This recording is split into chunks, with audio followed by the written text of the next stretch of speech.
Boa tarde. A gente entrou um pouquinho ao vivo aqui para a gente ver se deitado a gente consegue fazer aí a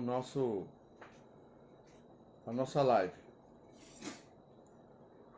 Então nós somos aqui. Tá saindo deitado só. Tá normal. Tá normal. Então tá normal.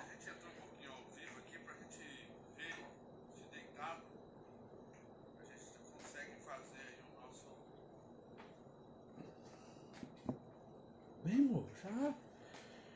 Bom, boa tarde a todos. Falta um minuto aí, Ainda não mas é é não. bom pra gente poder dar algumas orientações. Mas a gente tá para você estudar e analisar aí uma proposta que a gente está pensando, né? Chega pra lá Não é então. algo, não é algo que é definitivo ainda, mas é o que a gente está pensando. Nós estamos pensando em mudar o horário desse nosso estudo de segunda, quarta e sexta para as 19 horas da noite.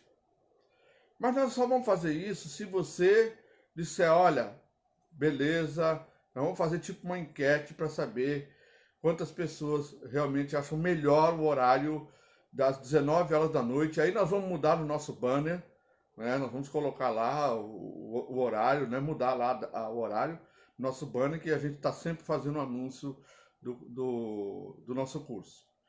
Então eu gostaria que você pudesse dar aí uma opinião. Fala aí. Boa tarde. Boa tarde. Quero cumprimentar eles, Ah, Lara. certo. Mas o que você acha, sério? Eu acho bom, né? Ela acha bom. É. Eu queria saber se você também, que participa dos nossos cursos, do nosso curso, acha também conveniente esse horário das 19 horas para a gente poder É fazer o nosso. porque talvez você vá voltar a trabalhar também, né?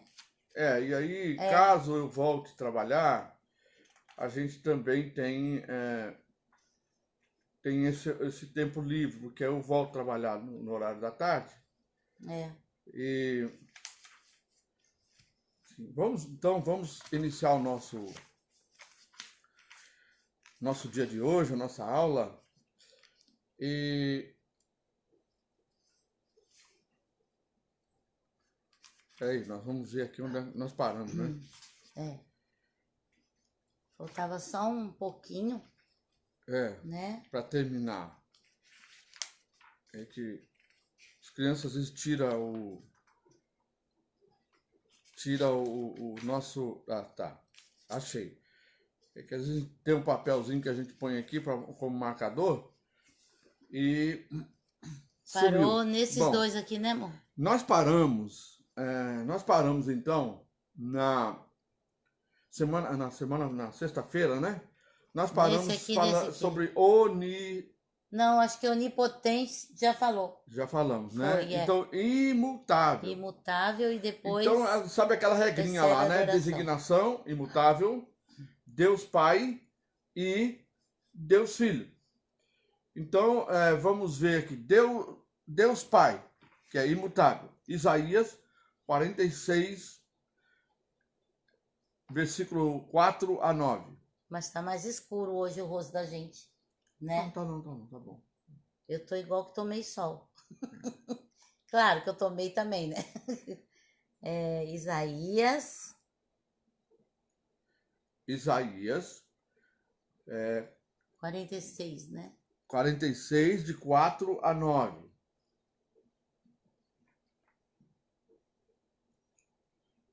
Eu serei o mesmo até quando os vossos cabelos brancos chegarem, e ainda na idade avançada eu vos sustentarei.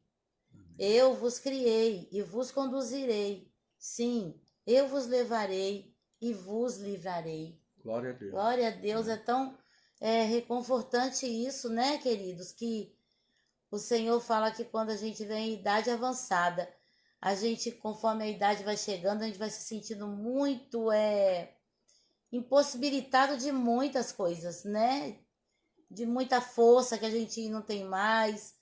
E a gente vai vendo quanta coisa que a gente fazia e já não faz mais, mas aqui o Senhor nos promete sustentar e cuidar de nós e nos conduzir. Isso é maravilhoso. Então vamos agora em Malaquias Jorge, mas 3. é o 9 também, ó.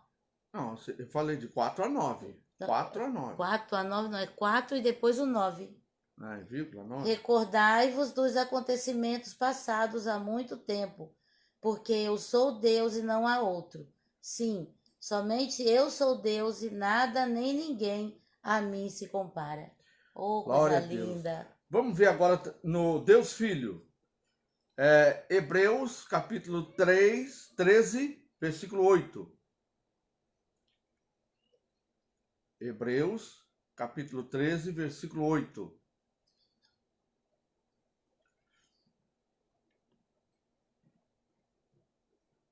Jesus Cristo é o mesmo, ontem, hoje e eternamente. Amém, glória a Deus. E depois o 1, né?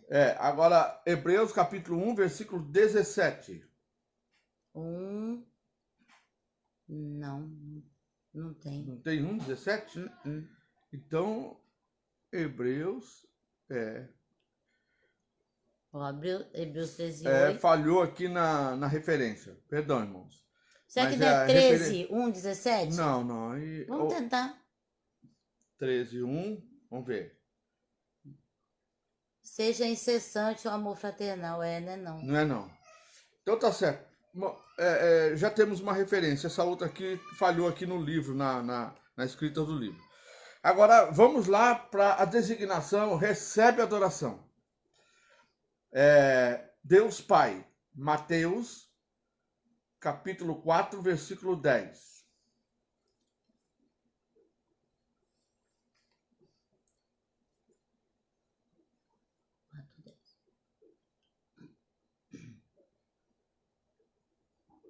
Ordenou-lhe então Jesus: vai-te, Satanás, porque está escrito: ao Senhor teu Deus adorarás e só a ele servirás. Glória a Deus.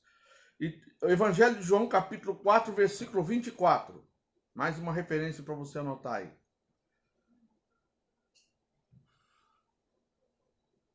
Deus é espírito e é necessário que os seus adoradores o adorem em espírito e em verdade. Amém. E Apocalipse, capítulo 5, versículo 14.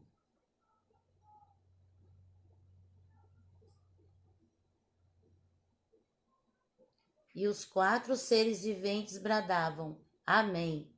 E os anciãos igualmente prostraram-se e o adoraram. Amém. Amém. Agora vamos lá na designação Deus Filho. Mateus 14, capítulo 14, versículo 33.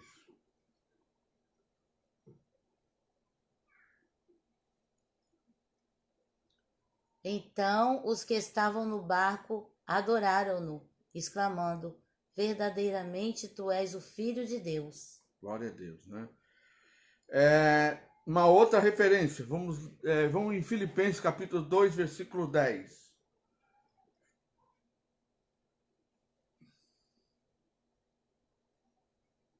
Para que o nome de Jesus se dobre, ao nome de Jesus se dobre todo o joelho, dos que estão nos céus, na terra e debaixo da terra. Amém. Glória Amém. a Deus. E também agora Hebreus capítulo 1, versículo 6.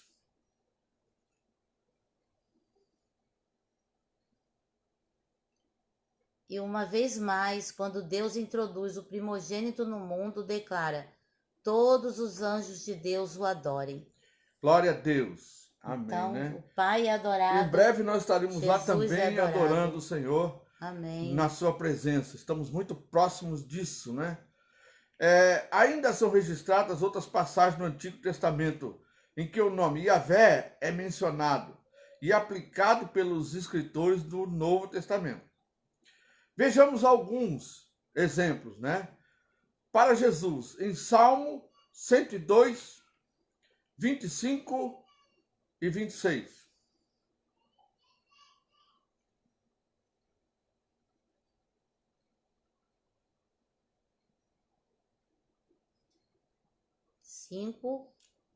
Não, Salmo 102, 25 a 26. Ah, 25. Outrora fundaste a terra e os céus, são obra das tuas mãos. Só 26. 26. Eles perecerão, mas tu permaneces. Todos eles se desgastarão como um manto. Tu, como a roupa, os trocarás e serão abandonados. Agora vamos ver como é comparado, né, esse Salmo 102 em Hebreus, capítulo 1, versículo 10 a 12. Então agora é a parte das comparações, Não, não né? é comparações, eu acabei de falar. De novo, né? Tá. Aí agora é o quê? Pedro? Não, Hebreus, capítulo 1, versículo 10. Comparado, Salmo comparado com Hebreus, capítulo 1, versículo 10 a 12. Para ver que uma coisa confirma a outra, né? Sim, sim. Capítulo 1, versículo 10 a 12. E acrescenta, tu, Senhor, no princípio, estabeleceste os fundamentos da terra e os céus são obra das tuas mãos. Eles perecerão, mas tu permanecerás. Envelhecerão como vestimentas e como um manto tu os enrolarás. E como roupa, a mesma palavra, né? Sim. E como roupa serão trocados, mas tu és imutável e os teus dias não terão fim. Vamos ver mais uma comparação aqui. Isaías 8, capítulo 8, versículo 12 e 13. Ele vai comparar com 1 Pedro 3, 14 e 15. Mas vamos ver primeiro Isaías. 8. Versículo 12 e 13. Ai. Capítulo 8, né? Não chamareis revolução ou tratado tudo o que este povo chama revolução ou tratado. Não participareis dos seus receios e temores, nem perdereis a esperança. Aí é 12 a... 12, 13. 12. Tá. Aí a vé, o Senhor Todo-Poderoso, é que deveis santificar e adorar. Ele é que deve ser amado com reverência por todos vós. A ele temei com tremor. Agora a comparação com 1 Pedro, capítulo 3, versículo 14 e 15. 1 Pedro, capítulo 3, versículo 14 e 15. Todavia, ainda que venhais a sofrer, porque viveis em justiça, sereis felizes. Não vos atemorizeis. Portanto, por causa das ameaças, nem mesmo vos alarmeis. Antes reverenciai a Cristo como Senhor em vosso coração, estando sempre preparados para responder a qualquer pessoa que vos questionar quanto à esperança que há em vós. Amém. Vocês estão vendo aí que ela está usando aqui o celular, né?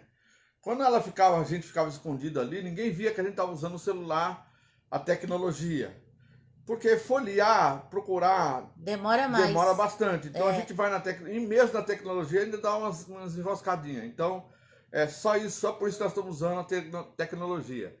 Ela veio para ficar. Vamos ver uma última comparação aqui. Joel, capítulo 2, versículo 32. Existem outras comparações, mas nós vamos, para a gente poder adiantar um pouco a nossa lição. Joel, capítulo 2, versículo 32. E todo aquele que invocar o nome de Yahvé será salvo, pois, de acordo com a promessa do Eterno, no Monte Sião e em Jerusalém haverá salvação para os sobreviventes, para todos aqueles a quem Yahvé, o Senhor, chamar. Amém. E agora a comparação em Romanos, capítulo 10, versículo 13.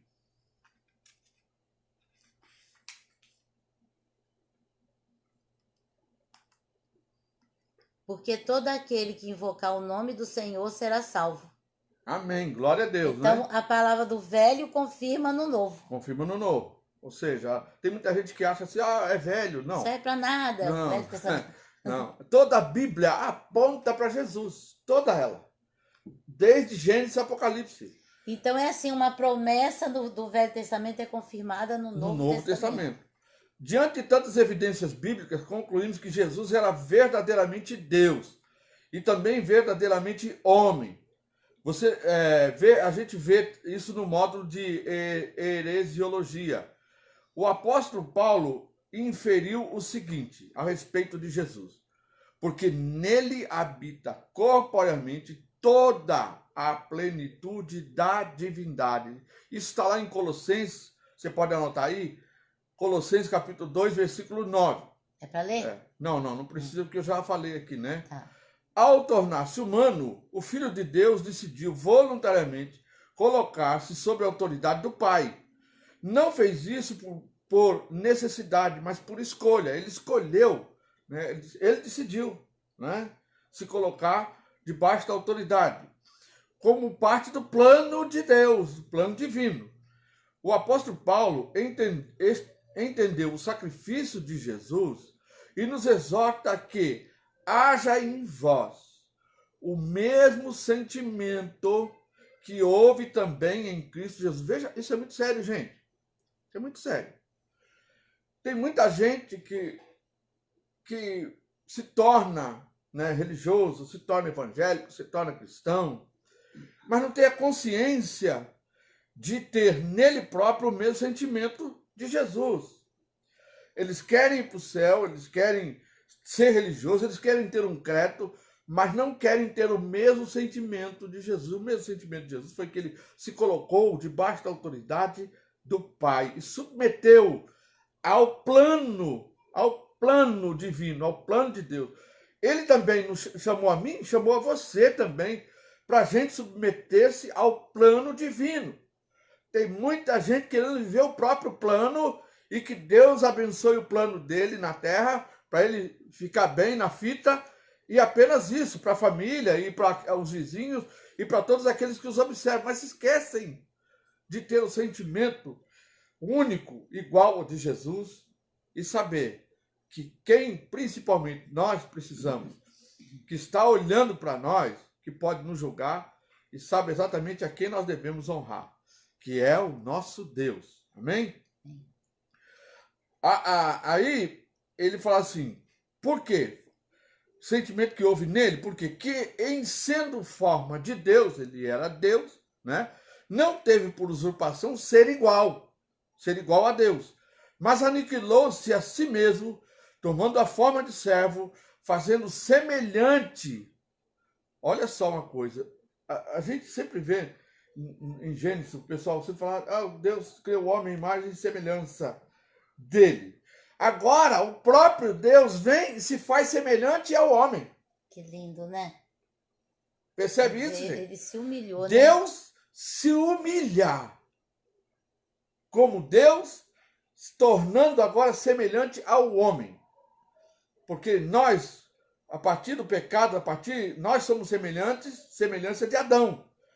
Ou seja, Deus então agora vem e torna semelhante de homem, na semelhança de homem, e se humilha, né? E achado na forma de homem, aí quando ele se acha na forma de humilhou-se a si mesmo, sendo obediente até a morte, e morte de cruz. Isso está lá em Filipenses, capítulo 2, versículo 5 a 8. A gente que costuma pregar, a gente, quando vê um texto desse, gente, quer pregar, a gente quer falar, quer colocar ali a importância de tudo isso. Principalmente, eu falo assim que aqui nessa última parte, esse mesmo sentimento, assim, sendo obediente. Precisamos entender isso, gente. Ser obediente até a morte. Até a morte. E a morte, por que morte de cruz para nós? Porque Jesus falou, quem quiser vir após mim, negue-se a si mesmo, tome a sua cruz e me siga. Ninguém toma a cruz para ficar passeando por aí. É para morrer nela. Nesse texto, né, o apóstolo Paulo corrobora com Jesus que Jesus possuía duas naturezas. Olha só, nesse texto que nós acabamos de ler. Ele possuía a natureza divina, no versículo 6. e humana, no versículo 7, fazendo semelhante aos homens, ou seja, Deus tornou-se homem. Amém? Gente, é maravilhoso demais. Aqui são, essas folhas aqui são de teólogos que ajudaram a compor esta maravilha, esta joia preciosa, né, para nós, né? São homens de grande reputação, teólogos assim de suma importância no mundo. Nós vamos agora estudar sobre a doutrina de Jesus. Gente, se tem sido maravilhoso até aqui, vai ficando mais maravilhoso ainda, porque agora nós vamos falar do nosso mestre, o nosso mestre Jesus. Eu olho o relógio, ele fica assim quase me expulsando daqui, falando, está acabando o seu horário. Também você fala muito, né? Bom, doutrina de Jesus, capítulo 1. Anota aí, capítulo 1 da doutrina de Jesus. Acabamos de estudar a doutrina do Espírito Santo, né? Agora nós vamos estudar a doutrina de Jesus, capítulo 1. A grandeza de Jesus, sua subsequente e vastíssima influência e o nosso conhecimento relativamente exíguo da sua vida, ministério e ensinos, do ponto que nos colocam em um dilema. Portanto, qualquer esforço terá de ficar muito aquém do alvo de uma caracterização adequada da pessoa de Cristo. De tudo que ele era, né? De tudo que ele era. Difícil então nós vamos agora ver, conhecer essas características de Jesus que ele espera que a gente viva também nós, porque ele vive em nós, né? Paulo disse assim, agora não vivo eu, mas Cristo vive em mim. Jesus Cristo é o cerne de toda a realidade cristã. Ele é ali principal, é o cerne de toda a realidade cristã. É o personagem central da história do mundo. Se há um mundo, existe um mundo, há um personagem central. É Jesus. Por quê? Porque por causa do plano, né? Plano de resgate. Porque também tudo que foi criado por ele, para ele. Para ele, por causa dele. E por causa dele. O estudo da pessoa de Jesus Cristo se reveste de grande importância por causa da relação que ele sustém com o cristianismo. Relação esta que nenhum outro fundador de religião tem para com as suas religiões. O cristianismo é Cristo. E Cristo é o cristianismo. Não tem outra. O cristianismo é Cristo e Cristo é o cristianismo. Assim como líder espiritual do cristianismo, Jesus é objeto do conhecimento e também da fé. Omiti-lo seria como omitir da astronomia as estrelas e da botânica as flores. Olha só, né? Omitir Jesus da história, do ponto central, é como você fazer a mesma coisa, tirar as estrelas da astronomia e tirar as flores da botânica. A história dos seres humanos, desde a sua concepção, tem sido a história da preparação para a vinda de Jesus Cristo. Gente, presta atenção nisso. Se você puder grifar, você grifa aí, se você escreveu aí, a história dos seres humanos, a nossa história. Tanto daqueles que já foram antes de nós, como nós, e aqueles que possivelmente virão depois de nós. Desde sua concepção, tem sido a história para um único objetivo, para a preparação para a vinda de Jesus Cristo. Não é o que nós estamos esperando? É o que você está esperando? Está esperando a volta de Jesus? Não vamos querer viver Jesus na terra apenas, né? Mas queremos ir para o céu porque ele tem algo muito maior e melhor. E ele está voltando. Então, o Antigo Testamento prediz essa vinda por meio de tipos, símbolos e profecias diretas.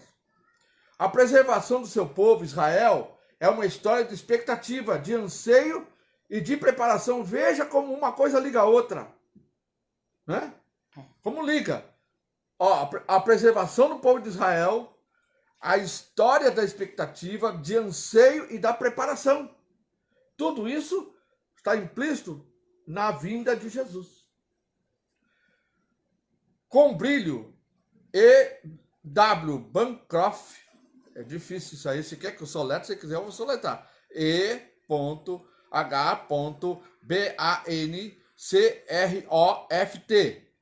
conclui que a pessoa de Jesus Cristo não somente está firmemente engastada na história, né, da história humana e gravada nas páginas abertas das Escrituras Sagradas. Essa Bíblia que você está aí aberta aí, tá aí, né?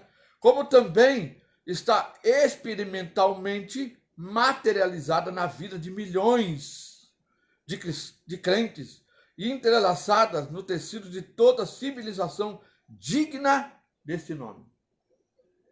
Já pensou? Jesus está ali, né? Ali.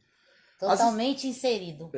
As Escrituras apresentam a pessoa de Cristo como tema central da mensagem, transmitida aos homens através dos tempos. Então vejamos, né? Aqui é Jorge e Laodiceia, não é nenhum personagem de jornal, tá? É só para descontrair, gente, para descontrair. Ai, ai. Tema da mensagem, escreve em negrito aí, tema da mensagem dos patriarcas. É um primeiro tópico, né? Disso que nós falamos agora. Dele, todos os profetas dão testemunho de que, por meio do seu nome, todo aquele que nele crê recebe remissão dos pecados. Isso está lá em Atos dos Apóstolos, capítulo 10, versículo 43. Você quer Já está aí. confirmar? Já está aqui, né? Então beleza. É o que você falou. Segundo tópico, tema da mensagem dos apóstolos. Então vamos lá. Então, ó, a mensagem dos patriarcas é isso aí que eu já acabei de ler. Essa é dos patriarcas, né? Agora a mensagem dos apóstolos. E agora dos apóstolos, que dele todos os profetas dão testemunho, né? E agora dos apóstolos. Amém. Chamando os apóstolos... Só mais uma coisa. Então é assim, todos os profetas, né, que tiveram na Bíblia, né? Isaías, Jeremias, Joel, todos eles, né? Isaías e todos mais que a gente lembra. Todos eles deram testemunho de Jesus. Inclusive Abraão, né? Todos falaram de Jesus. Agora são os apóstolos, né? Então, chamando os apóstolos, açoitaram-no e ordenaram que não falassem em nome de Jesus. E aí os soltaram. Eles se retiraram do sinédrio, regozijando por ter sido considerados dignos de sofrer afrontas por este nome. E todos os dias no templo e de casa em casa não cessavam de ensinar e de pregar Jesus, o Cristo. Está lá em Atos dos Apóstolos, capítulo 5, versículo 40 e 42. Gente, é o que nós estamos fazendo. Nós estamos ensinando. Agora, via online, né? Via tecnologia, a palavra de Deus e pregando o Evangelho de Cristo, como também nas nossas lives de terça e sexta-feira à noite, nós estamos pregando e preparando aqueles que estão ouvindo para a volta de Jesus. O nosso cunho é que você esteja ciente da volta do Senhor. Você vê que nesse tempo a resistência já era tão grande. Isso mesmo. Eles apanhavam, levavam chicotadas para não falar e eram ameaçados para não falarem a palavra. Hoje, irmãos, isso não mudou. Pode ser que à tua volta você não veja isso, mas há muitos países que a morte é certa, sabe? E há muito sofrimento na igreja de Deus na terra, porque nós temos notícia das igrejas perseguidas. E aqui no Brasil já está um levantezinho já, né, de cunho religioso, fora as outras coisas que acontecem quando a palavra está sendo ministrada, o impedimento que vem, né, para você não fazer a obra, para você ser bloqueado, quase que ameaças também, né? Sem contar com aqueles que pregam a palavra, as doutrinas falsas. Ontem nós estávamos vendo um pastor renomado, não vamos falar o nome dele aqui, mas ele falando que a gente já estava nos 3 anos e meio primeiro, e depois ele pega e fala que nós já estamos no milênio. Meu Deus, eu parei na mesma hora, gente. Mas isso, a gente que lê a palavra, que está ali sempre confrontando com a palavra, tudo aquilo que os homens dizem.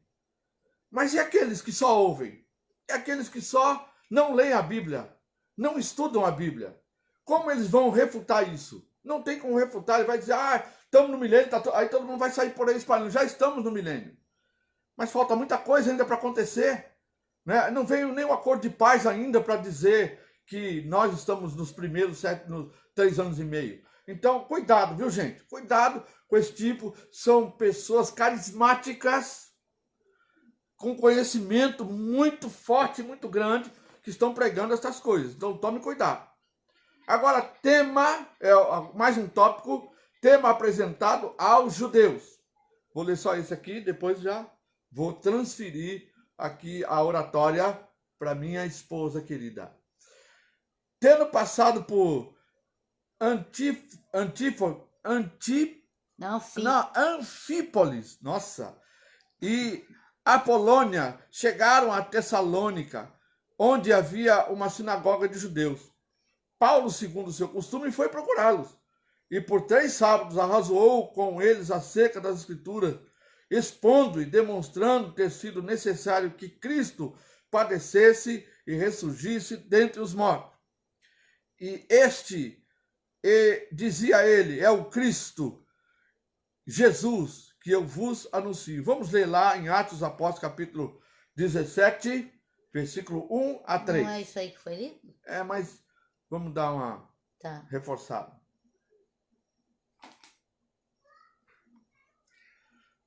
1 a 3.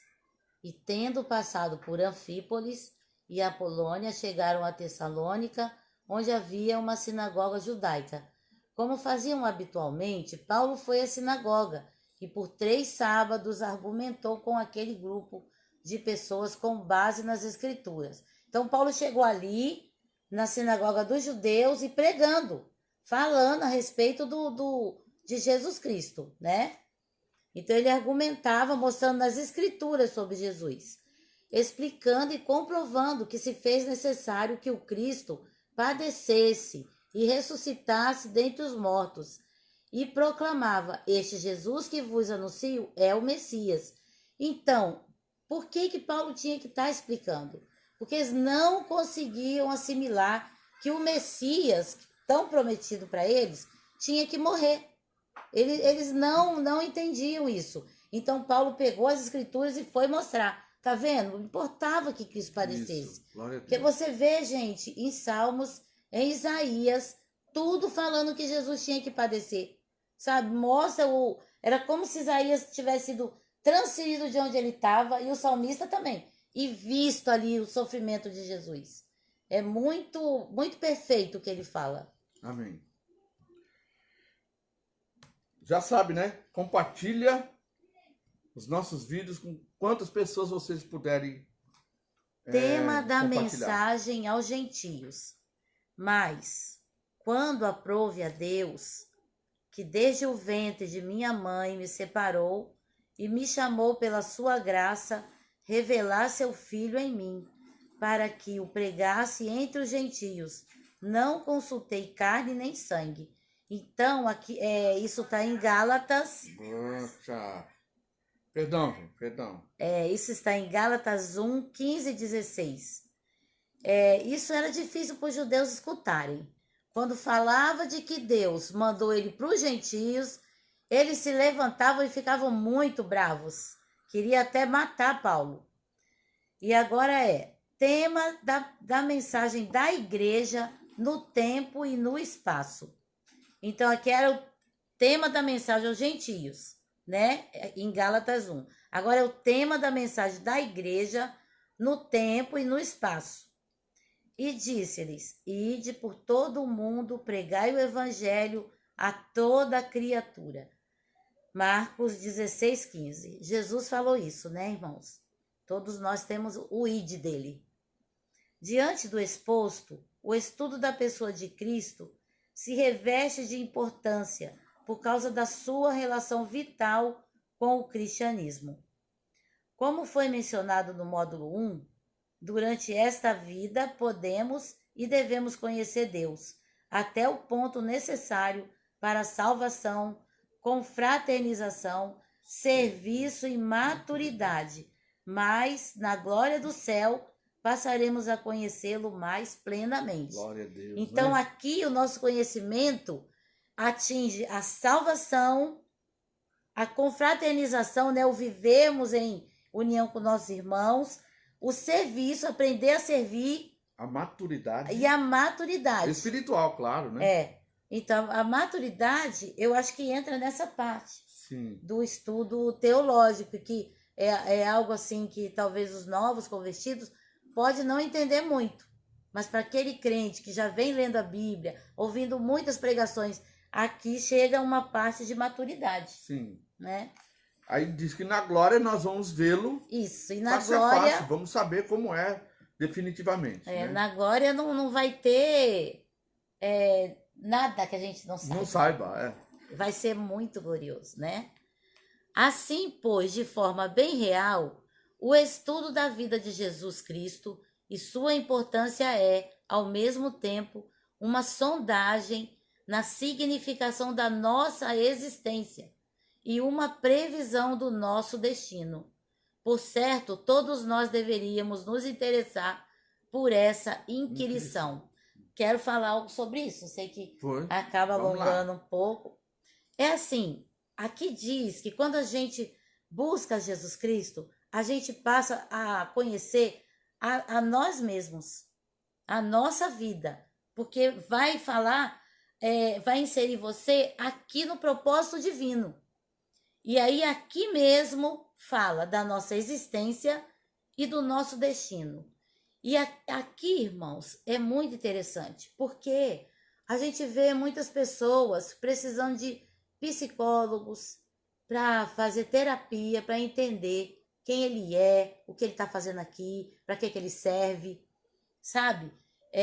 E muitos questionamentos. Mas se você buscar Jesus e conhecer a palavra, você vai se conhecer e você vai saber qual é o teu destino. Eu acho que isso traz segurança para nós. Quando a gente sabe quem nós somos, que sabendo quem nós somos, ele nos resgatou e nos deu o futuro, que é com Cristo, eternamente. Amém? Você já pensou, você pensou o seguinte, né? Deus não criou a gente sem um propósito. Ele criou a gente para a gente termos também um destino final. Ou seja, muitas pessoas acham que ele nasce, cresce, fica bobo, casa, né? Depois fica velho, gagá e morre, depois ninguém sabe. Não, Deus fez tudo isso com um propósito. E ele fez isso também com um destino. Que nós sabemos que o destino é a vida eterna, é a vida com Deus, é a glória eterna. É para lá que nós vamos. Esse é o objetivo de Deus e de Jesus Cristo, quando deu a sua vida na cruz para pagar os nossos pecados, para nos reconciliar, para nos resgatar. Então é assim, ele tira a gente das garras de onde a gente estava. A gente estava nas garras do diabo, ele nos resgata agora e traz para ele. Como somos dele, ele também não vai deixar a gente aqui. Ele vai levar para a sua glória. Aleluia. E aí não precisa você nascer em uma boa família. Não. Não precisa a sua família ser certinha. Não. A Bíblia diz assim que naquele dia se dirá, todos nasceram lá. Todos. Nascemos dele e vamos voltar para Glória a ele. Deus. Nascemos de Jesus. Amém. Capítulo Agora, capítulo 2, sua influência. A influência de Cristo. de Jesus. O mestre da Galileia, pelo que sabemos, nada escreveu, embora existam milhares de livros a seu respeito. Ele viveu na Palestina durante todo o seu ministério terreno, retirando-se apenas quando esteve nas regiões de Tiro e Sidom. Entretanto, seu nome é conhecido em toda a parte do mundo, até mesmo aqueles que não o adoram. Impérios surgiram e se foram. Civilizações inteiras desapareceram. Revoluções militares, convulsões sociais e políticas mudaram a própria ordem do nosso mundo. Mas aquela pequena comunidade de pescadores, fundada pelo judeu Jesus, da aldeia de Nazaré, é sua igreja. É maravilhoso. É a sua igreja. Permanece em pé até hoje, como um rochedo firme, em meio a um mar em contínuo movimento. Então o mundo pode estar nessa convulsão, nesse bravio mar, nessa agitação de ondas, mas Jesus é a pedra, é a rocha firme para a nossa vida, e a história dele, né, passa a ser a nossa. Amém. Em cada época, o homem descobriu veios inesgotáveis de criatividade no Novo Testamento. E se os primeiros seguidores de Jesus Cristo eram simples pescadores galileus, depois prostraram-se diante da sua cruz, os espíritos mais elevados de todos os povos. A sua revelação iluminou o pensamento de Agostinho e de Pascal. O amor devotado a Cristo fez que surgissem os maciços das catedrais levantados pelas mãos do homem. Guiou o estro criativo de poetas e artistas. Suscitou as harmonias de sinfonias e corais. A imagem do Filho do Homem inspirou as obras de Andrei Rublev, de Michelangelo de Rembrandt. Tanta coisa, né? Tanta arte, tanta criatividade. E a inspiração, quem foi? Jesus. Né? No alvorecer do 3º milênio, o evangelho que narra a vida terrena de Cristo está traduzido para mais de 1.500 idiomas e lido em todo o mundo. Já pensou? Glória a Deus. E Jesus não escreveu uma letra. Mas ele inspirou, né? Tudo. Ele escreveu, sabe aonde? No coração. Né? Em contraste a tudo isso, o ser humano, no desenrolar da história, tem procurado perpetuar sua existência. No decurso da humanidade, alguns homens excluíram Deus de suas vidas, chegando até mesmo a afirmarem que Deus não existe. Salmo 14:1. Vamos lá, eu agora com a tecnologia aqui, hein? Salmo 14:1.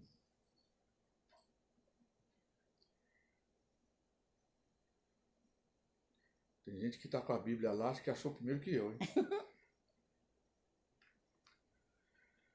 Para o mestre da música de um salmo de Davi. Diz o tolo em seu coração: Deus não existe. Todas as suas atitudes são corruptas e abomináveis. Não há um que faça o bem. Então, né?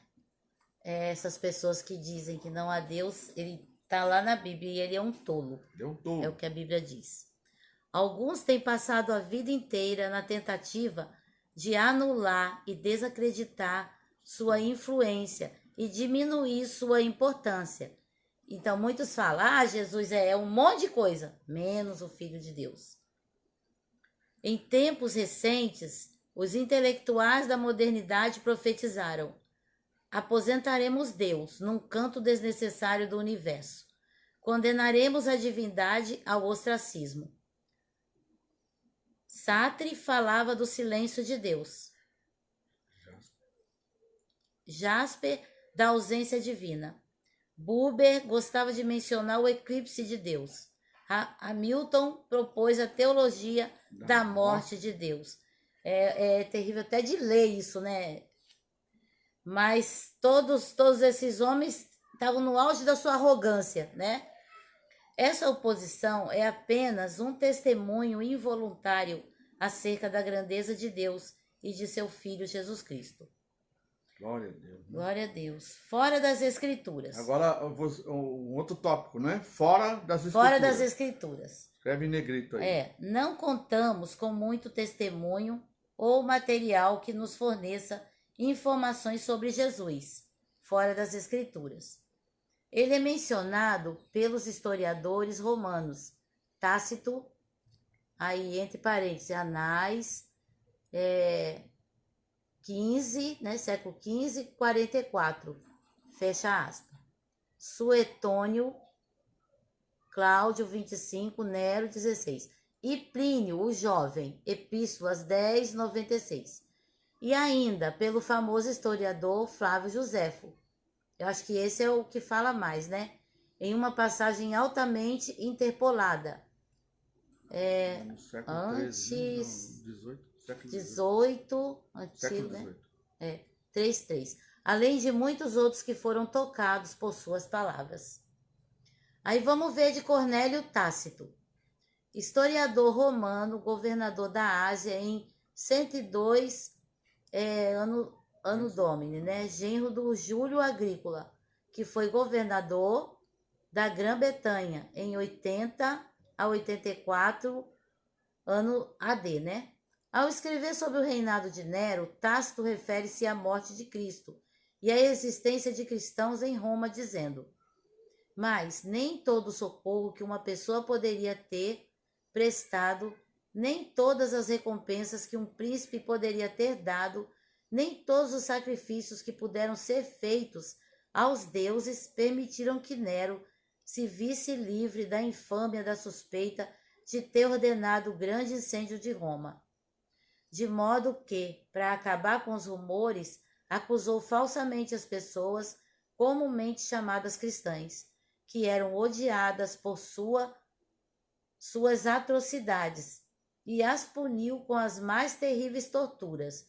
Cristo, o que deu origem ao nome cristão, foi condenado à morte por Pôncio Pilatos, durante o reinado de Tibério, mas, reprimida por algum tempo, a superstição perniciosa irrompeu novamente, não apenas em toda a Judéia, onde o problema teve início, mas também em toda a cidade de Roma.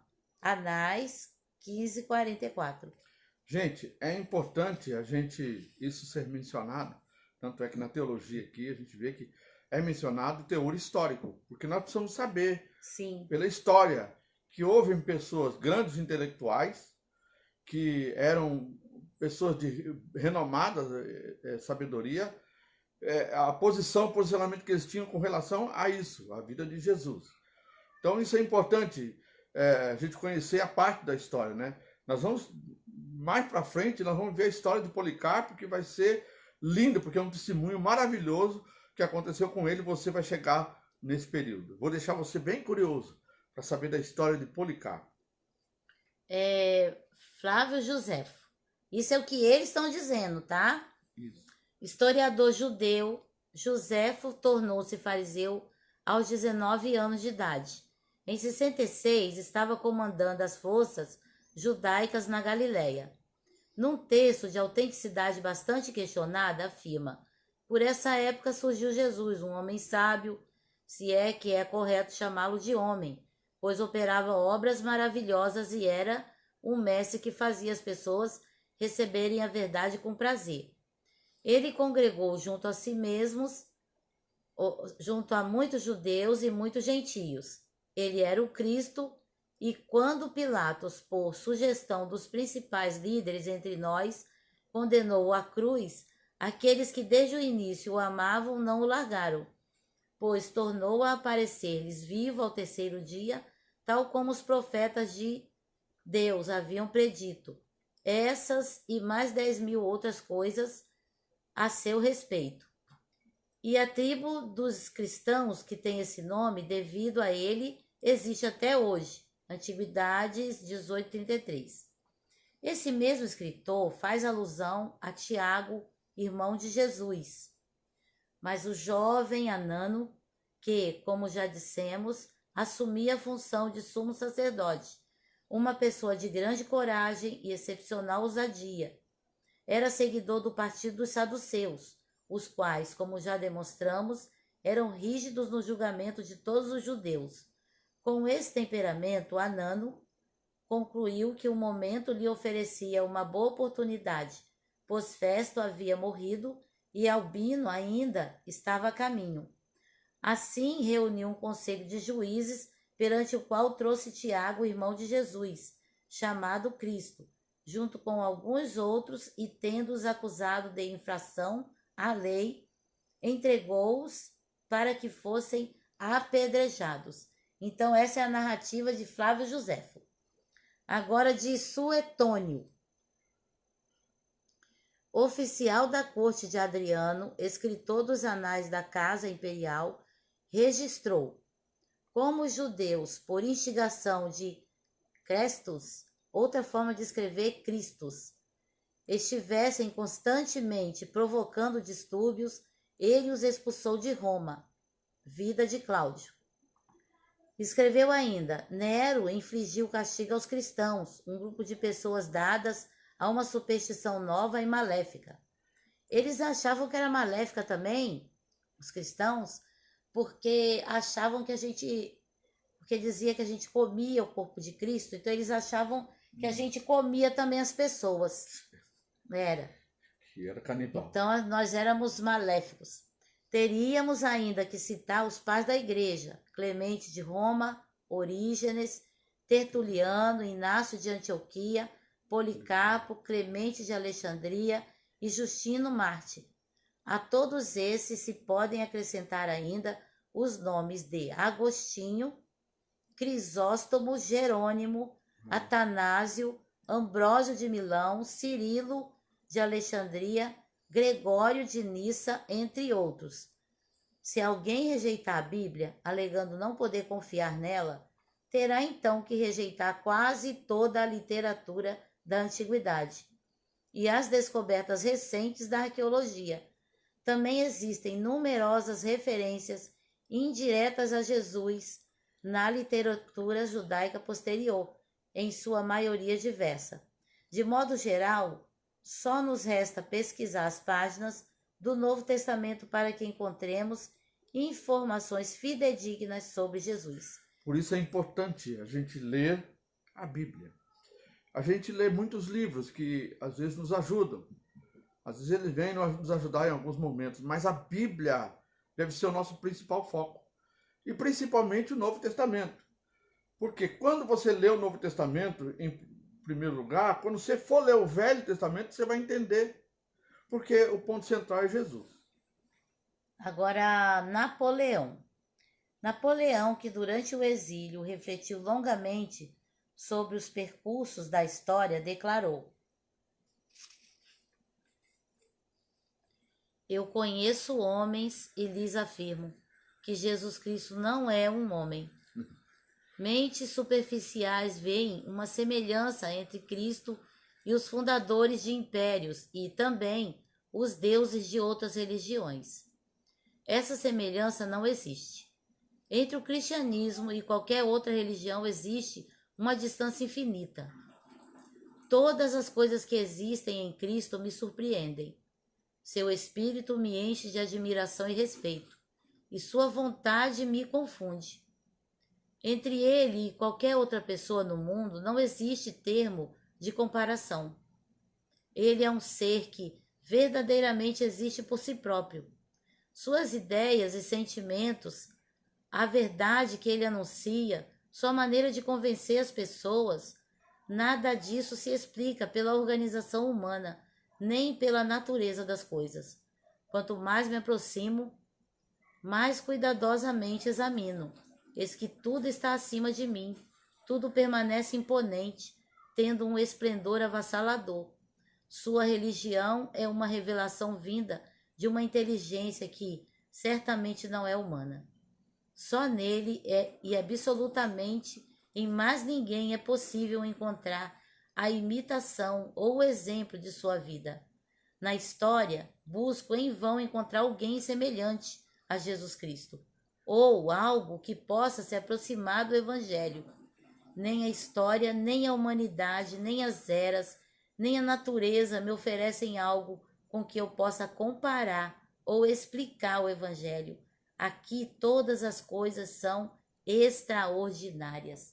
Que lindo, hein? Gente, Napoleão está apaixonado por Jesus. eu fico perplexo de ver uma declaração como essa, né? Um ímpio tendo uma visão tão clara de quem Jesus representava. Hoje, nós vivemos um tempo em que muitas pessoas não dão tanto essa importância, né? De ver os feitos de Jesus. Logo nos esquecemos quando uma situação adversa acontece, a gente esquece de tudo aquilo que Jesus fez na nossa vida. Se Jesus não fizesse mais nada na nossa vida, a gente já teria o suficiente, gente. seja suficiente para crer, para permanecer nele e para esperar ele, ainda que chegássemos às portas da morte. É muito importante isso, a gente conhecer que alguém tão importante como Napoleão tinha esta visão, né? Tinha esta visão de Jesus.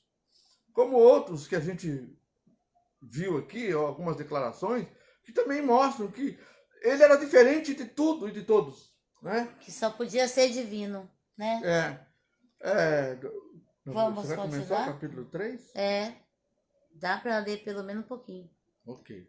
Capítulo 3 em negrito, heresias contra a natureza de Jesus Cristo. Olha, isso aqui é importante, hein, gente? Isso é importante. Vamos ver as heresias. Contra a natureza. A cristologia tem ocupado um lugar de destaque na teologia cristã.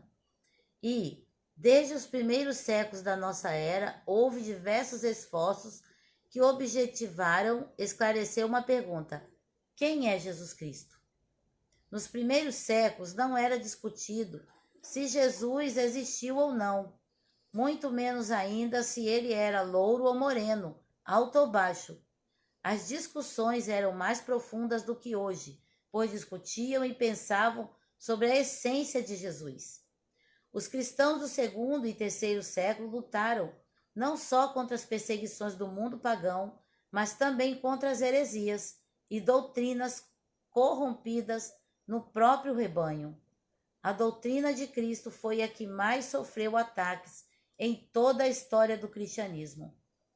Então, a gente vê, o que se fala de Cristo é que mostra a importância.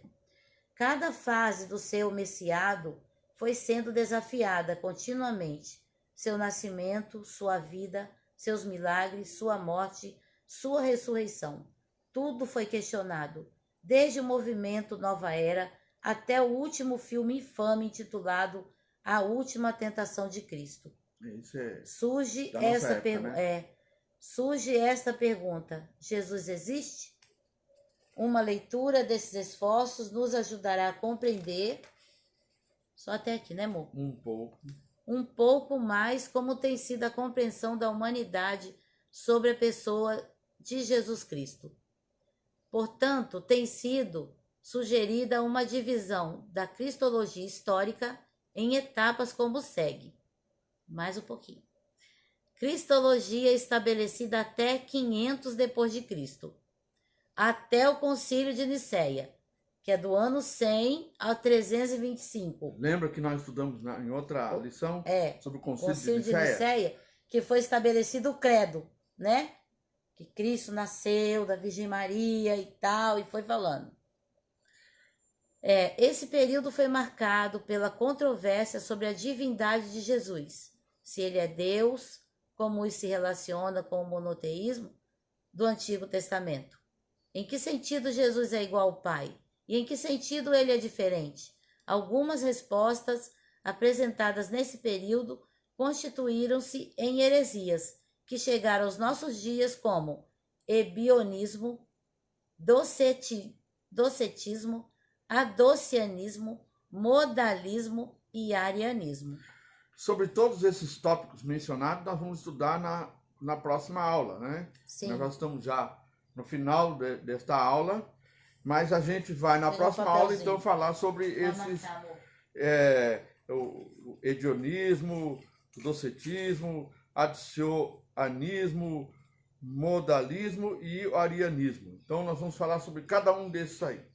Gente, no princípio do vídeo, nós falamos sobre uma enquete. A gente só vai mudar isso se você achar que é bom. E se a gente tiver uma quantidade boa de pessoas dizer assim, é bom, a gente muda. Senão, a gente permanece no mesmo horário das 15 horas. A gente estava pensando em passar para as 19 horas, que assim dá para pessoas que não assistem a aula às 3 da tarde, assistirem a aula às 7 da noite. E de segunda a quarta e sexta normal. Né? E também não vamos mudar os horários dos nossos cultos em casa. Então, eu queria que você fizesse um comentário aí, o que você acha, se você concorda, porque assim a gente pode fazer tudo de uma forma muito democrática. Amém? Amém. Gente, eu fico feliz por você estar aqui nos acompanhando nesta preciosidade que nós temos recebido aqui, que é estudar a palavra de Deus, a estudar a respeito de Deus, da Trindade de Deus, de Jesus Cristo. Nós vamos ainda entrar em outros tópicos que falam sobre anjos, demônios, enfim. Mas tudo isso mais para frente. Mas é bom que você vai adquirindo conhecimento. E no meio dessas leituras, a gente também vem fazendo algumas observações. E também que a gente possa estar pleno, trazendo conhecimento para dentro de nós. Amém. E eu quero desafiar você a compartilhar os nossos vídeos com quantos você puder. E também dizer para entrar lá na página lá do YouTube, lá, vai lá como... você vai achar, vai localizar lá como Vem Estudar Comigo, @em casa. Você acha todos os vídeos ali, desde a primeira até hoje a 15ª lição. Então, compartilha. Né? Se você acha que está sendo bom para você, reparta com seu irmão. Para que quantos mais puderem ser preparados e fortalecidos, porque Jesus, irmãos, está às portas. Está existindo muitos pregadores aí que são muito bem reconhecidos e carismáticos, estão ensinando coisas que a Bíblia não diz. Tá difícil, Então, viu, gente? tomar cuidado, gente. Jesus disse que, se possível, enganaria até os escolhidos do Senhor. Então, olha bem o que a gente está vendo no YouTube, porque esse momento também é um momento das pessoas verem várias lives, pregações no YouTube, e aí acaba pegando pregações que não os levam a um pleno conhecimento da volta do Senhor, como isso acontece. Amém? Estamos diante de um grande momento, que é um momento que precede a volta do Senhor. Que Deus possa te abençoar, te dar um final de tarde maravilhoso, e nos encontramos aqui amanhã à noite. Nós temos, então, hoje é segunda, amanhã às 20 horas temos o nosso culto em casa. Convide seus amigos para assistir conosco e vamos adorar a Deus, porque agora nós estamos na era de adorar a Deus através da mídia. Então adore o Senhor, não fique sem adorar, não fique sem cultuar, não vai haver desculpa, não podia ir na igreja, mas você pode cultuar. Então venha cultuar conosco. Amém? Que Deus abençoe. Amém. Amém? Deus abençoe. Um lembrete, nós não, às vezes, fizemos menção de alguém aqui, porque como o celular está assim, virado, a gente não vê as pessoas ali que elas comentam entrando. Márcia, nós vimos aqui a Magda, a Márcia, o meu genro, o Vincieri e a Rafa. Todos são bem-vindos, viu? Obrigado, que Deus abençoe. Amém. Amém.